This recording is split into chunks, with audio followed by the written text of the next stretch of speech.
how to add a family member on Life360. Hi everybody, welcome back to our channel.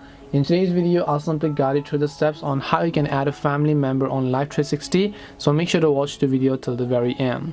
If you want to add a family member to your Life360 circle, all you have to do is simply go ahead and first of all launch the Life360 application here. Once you launch the Life360 app, you're going to be able to set this type of interface. Now currently you can see I'm a part of the circle, right? And what if I want to invite people to it? In order to invite people to it, I need to select that circle from the top. At the very top right corner, you'll find the little profile plus icon. You want to make sure to just tap on that icon here, and then right over here you can see the invitation code. You just need to send or copy this code and send it to someone who wants to join your circle.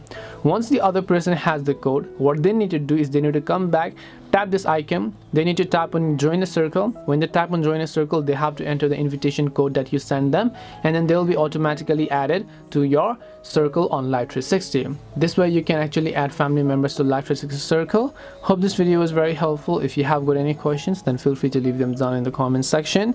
Thank you very much for watching till the end of this tutorial, and see you soon in the next video.